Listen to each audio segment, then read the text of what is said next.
Class. आज मैं discuss करने वाली हूँ ओबीजी की एक इम्पोर्टेंट टॉपिक जिसका नाम है प्रेगनेंसी इन हाइपरटेंशन। इससे पहले भी पढ़े होंगे कि हाइपरटेंशन वाली चीज़ें क्या होती है। तो हम लोग हाइपरटेंशन किसको डिस्क्राइब करते हैं, तो हाइपरटेंशन बोलने का मतलब है कि अगर किसी भी पर्सन का ब्लड प्रेशर है वो 140/90 mmHg से ज़्यादा हो जाती है तो उस सिचुएशंस को हम लोग क्या बोलते हैं, हाइपरटेंशन बोलते हैं। लेकिन यहाँ पर हम लोग देखेंगे हाइपरटेंशन जो कि किस में डेवलप हो रहा है, तो हमारी जो प्रेग्नेंट वोमेन है वहाँ पे डेवलप हो रही है। ठीक है, तो हम लोग इसके बारे में डिस्कस करेंगे।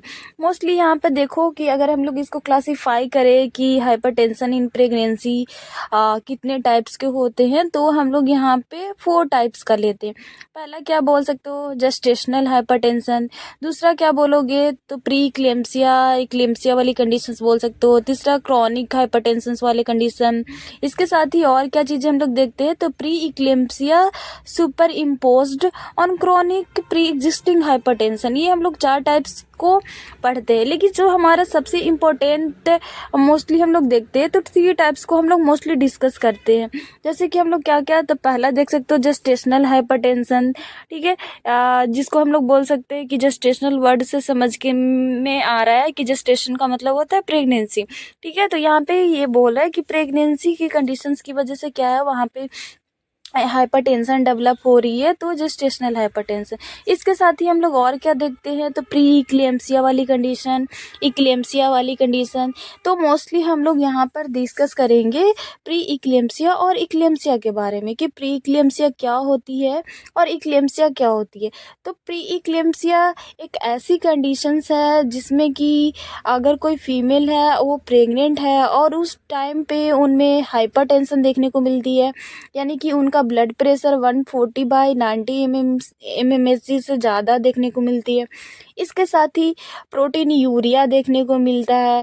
ठीक है, एंड इसके साथ ही और क्या चीज़ें हैं कि उनके बॉडी में एडिमा, पिटिंग एडिमा वाली कंडीशन देखने को मिलता है। एडिमा मतलब समझ रहे हो कि एडिमा किसको बोल सकते हैं, तो वहाँ पे बोल सकते हो फ्लूइड रिटेंशन होना। उनके बॉडी में क्या होता है कि फ्लूइड होती है वो रिटेन होने लगती है। ठीक है, और इसके साथ ही प्रोटीन यूरिया क्या होती है, तो प्रोटीन यूरिया वाली कंडीशन हम उसको बोल सकते हैं जिसमें क्या होता है कि अगर हमारा यूरिक प्रोटीन की मात्रा अगर वो फीमेल है वो यूरिन पास करे तो वहाँ पे प्रोटीन यूरिया वाले कंडीशंस देखने मिलते। प्रोटीन यूरिया हम लोग कब बोलेंगे, जब तो 300 mg इन 24 आवर्स से ज़्यादा अगर हो रही है, तो उस कंडीशंस में वहाँ पे बोल सकते हो कि वो माइल्ड प्री इक्लेम्सिया है। अगर हम लोग मान लो कि सीवियर प्री इक्लेम्सिया की बात करें, तो अगर कोई फीमेल है उनका ब्लड प्रेशर है वो 160/100 mmHg से ज़्यादा, इसके साथ ही वहाँ पे प्रोटीन यूरियाज वाले कंडीशन देखने को मिले, जो कि हमारे यहाँ पे वैल्यूज़ बोल सकते हो कि 5 ग्राम पर 24 आवर में देखने को मिल रही है, तो वो हमारा प्री इक्लेम्सिया की सीवियर कंडीशंस है। ठीक है, तो ये था हमारा प्री इक्लेम्सिया। प्री इक्लेम्सिया में मोस्टली याद रखना कि यहाँ पे प्री इक्लेम्सिया कब बोलेंगे, तो यहाँ पे 3 कंडीशन देखने को मिलेगा, हाइपरटेंशन, प्रोटीन यूरिया और उसके साथ ही अगर किसी फीमेल में एडिमा देखने को मिल रही है, तो इस कंडीशंस को हम लोग प्री इक्लेम्सिया बोलते हैं। इसके साथ ही हम लोग देखेंगे इक्लेम्सिया। इक्लेम्सिया क्या होती है, तो प्री इक्लेम्सिया विथ कन्वर्जन, यानी कि हम लोग बोल सकते हैं कि अगर कोई फीमेल है जिसमें बीपी भी ज़्यादा देखने को मिल रही है, उसके साथ ही वहाँ पे बोल सकते हो प्रोटीन यूरिया वाली कंडीशंस देखने को मिल रही है, और उसके साथ ही वहाँ पे बोल सकते हो एडिमा देखने को मिल रहा है। और जब इसके साथ हम लोग ऐड करते हैं कन्वर्जन, यानी बोल सकते हो कि सीजर वाली कंडीशंस आ रहे हैं, तो वो सिचुएशंस किस में चली जाती है, इक्लेम्सिया। यानी कि हमारा प्रीक्लेम्सिया के साथ हम लोग अगर सीजर कन्वर्सन को जोड़ते हैं, तो वो सिचुएशंस हो जाती है इक्लेम्सिया। दोनों में यही डिफरेंसेस है, क्योंकि हमारा प्रीक्लेम्सिया में क्या था कि हाइपरटेंशन, प्रोटीन यूरिया और एडिमा वाले कंडीशंस देखने को मिलते हैं। लेकिन इक्लेम्सिया की बात करें तो हाइपरटेंशन, प्रोटीन यूरिया, एडिमा और इसके साथ ही वहाँ पे कन्वर्जन देखने को मिलेगा। अब इसको बोल सकते हो कि किसी को इक्लेम्सिया वाली कंडीशन हो रही है, तो वहाँ पे क्या क्या साइन एंड सिम्टम्स देखने को मिल सकते। ठीक है, तो यहाँ पे क्या क्या साइन एंड सिम्टम्स देखने को मिलेंगे, तो यहाँ पे फ्लशिंग होगा, हेडेक होगा, ब्लड विजन, यानी देखने में उसको प्रॉब्लम हो सकती है। उसके बाद हम लोग और क्या चीज़ें देख सकते हैं, तो यूरिनरी आउटपुट है वो क्या होगी, वहाँ पे डिक्रीज़्ड हो जाती है। ठीक है, यहाँ पे मोस्टली हम लोग देखते हैं कि सीजर वाली कंडीशन, फिट्स वाली कंडीशंस देखने को मिलते हैं, जिसको हम लोग 4 फेज़ में डिवाइड करते हैं: premonitory stage, tonic stage, clonic stage और स्टेज ऑफ कोमा। ठीक है, तो ये हमारा बोल सकते हो कि इक्लेम्प्टिक कंडीशंस के दौरान वहाँ पे अगर सीजर आ रही है तो उसको हम लोग मोस्टली यहाँ पे क्या कर रहे हैं, उसको डिवाइड कर रहे हैं कि प्री इक्लेम्सिया वाले कंडीशंस में। ठीक है, तो ये सारी चीज़ें अगर हम लोग देखिए कि इसको शॉर्टली कि इसको हम लोग मैनेज कैसे करेंगे प्री इक्लेम्सिया वाली कंडीशंस को, तो यहाँ पर जो भी फीमेल होती है तो उसको मैनेजमेंट के लिए हम लोग क्या दे सकते हैं, लबिटोलोल यूज़ कर सकते हैं, हाइड्रिलाजाइन यूज़ कर सकते हैं। तो ये सारे मेडिसिन हम लोग जो कि बीपी के लिए यूज़ कर रहे हैं। ठीक है, इसके अलावा हम लोग इक्लेम्सिया के ड्रग ऑफ चॉइस की बात करें तो वो हमारा मैग्नीशियम सल्फेट है, जो कि हमारा क्या है, वहाँ पे सीजर वाले कंडीशंस को जो हुई है उसको रिड्यूस करने के लिए, ठीक करने के लिए हम लोग वहाँ पे यूज़ करते हैं। ठीक है, इसके साथ ही और हम लोग क्या होगा वहाँ पे हमेशा टाइम टू टाइम हम लोग को वहाँ पे मॉनिटर करना होगा उसके ब्लड प्रेशर को। उसके साथ ही हम लोग देखना होगा वो कि जो फीमेल है उसका एयरवे पूरी तरह से ओपन है या नहीं है, क्योंकि वहाँ पे क्या हो सकती है, उस फीमेल को रिस्पायरेटरी अरेस्ट होने का भी चांसेस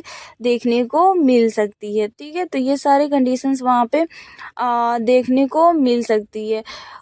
इसके साथ ही हमें क्या है वहाँ पे during the pregnancy, during the labour and उसके बाद हम लोग देखें तो आफ्टर दी डिलीवरी हमें क्या है वहाँ पे उस फीमेल को वहाँ पे मैनेज करना है, मेंटेन करना है। उसके लिए हम लोग कंटिन्यू उसको हम मॉनिटरिंग करेंगे, अपने मॉनिटर करेंगे, अपने बोल सकते हो सुपरविजन्स में उसको रखने की ज़रूरत पड़ती है।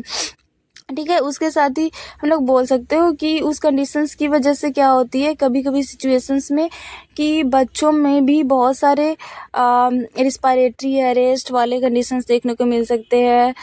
तो ये हमें एक तरह से बोल सकते हो कि है जो हमारा प्री इक्लेम्सिया वाली कंडीशन है वो बहुत ही सीवियर कंडीशन है। ठीक है, तो इसके साथ ही और हम लोग अगर बात करें कि इसके बारे में अगर और भी कुछ डिस्कस करना चाहते हैं तो हम लोग मोस्टली इसमें डिस्कस कर सकते हैं कि यहाँ पे क्या क्या चीज़ों की ज़रूरत पड़ सकती है तो बोल सकते हो कि क्या कारण की वजह से हो सकती है। तो यहाँ पे हम लोग देख सकते हैं कि इसका बहुत सारे कारण देखने को मिलते हैं जो जहाँ पे ये कंडीशंस देखने को मिलते हैं, जैसे कि बोल सकते हो प्री एग्जिस्टिंग हाइपरटेंशन, यानी पहले किसी मदर को हाइपरटेंशन वाली कंडीशन है तो वहाँ पे ज़्यादा चांसेज होती है।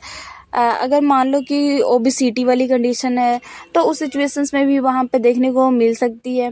इसके अलावा और क्या कंडीशंस हो सकती है, तो हाइड्रेटिव फॉर्म मोल्स वाली कंडीशन है, मल्टीपल प्रेगनेंसी है, तो उस सिचुएशंस में भी देखने को मिल सकती है। इसके अलावा क्या बोल सकते हैं, वहाँ पे कोई ब्लड रिलेटेड थ्रोम्बोलाइटिक डिसऑर्डर्स है तो वहाँ पे भी देखने को मिल सकते हैं।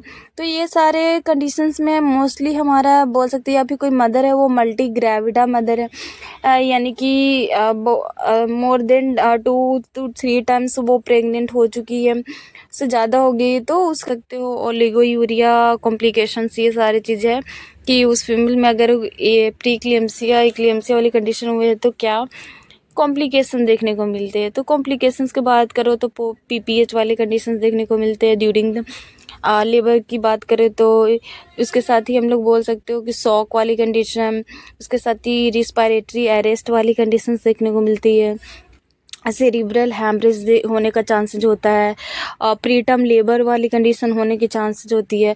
प्रीटर्म लेबर्स मतलब कि बेबी वहाँ पे टाइम से पहले डिलीवर होना, यानी कि प्रेगनेंसी वहाँ पे देखें तो मोस्टली हमारा क्या है कि 37 वीक के बाद वहाँ पे बेबी डिलीवर होना चाहिए, लेकिन क्या है उससे पहले डिलीवर। उसके साथ ही फीमेल में फीटल्स की बात करें तो वहाँ पे आईयूडी वाली कंडीशन देखने को मिलेगी, इंट्रायूट्राइन डेथ, यानी कि बेबी है वो मदर के उम्र के अंदर ही क्या हो रही है, वहाँ पे उसकी डेथ हो जा रही है। इसके साथ ही IUGR देखने को मिलेगा। IUGR क्या है, तो इंट्रायूट्राइन ग्रोथ रिटार्डेशन, यानी कि बेबी का वहाँ पे क्या है कि पूरी तरह से ग्रोथ होगी वो नहीं हो पाएगी। एस्फेक्सिया वाली कंडीशन, यानी कि उनको ब्रीथिंग्स में प्रॉब्लम होगी, ब्रीथिंग पूरी तरह अच्छे तरीके से वो नहीं ले पाएगा। उसके साथ ही प्रीमैच्योर बेबी होने का चांसेस होता है। तो ये सारे कंडीशन है जो कि हम लोग बोल सकते हो प्री इक्लेम्सिया की वजह से डेवलप होती है। तो ये था एक इम्पोर्टेंट या छोटा सा टॉपिक जिसको हम लोग डिस्कस किए शॉर्टली में, प्री इक्लेम्सिया, इसके मैनेजमेंट और sign and symptoms and diagnosis. तो हम लोग इसको ओवरव्यू करते हैं। प्री इक्लेम्सिया क्या आती है, तो उसमें हमें क्या देखने को मिलेगा, हाइपरटेंशन, प्रोटीनयूरिया और इसके साथ ही एडिमा। इक्लेम्सिया में क्या देखने को मिलेगा, तो हमारा बोल सकते हो कि हाइपरटेंशन, प्रोटीनयूरिया, एडिमा और उसके साथ ही वहाँ पे हमें अगर सीजर यानी कन्वल्सन देखने को मिल रही है तो उसको हम लोग बोलते हैं इक्लेम्सिया। ठीक है, तो ये दोनों में डिफरेंसेस है।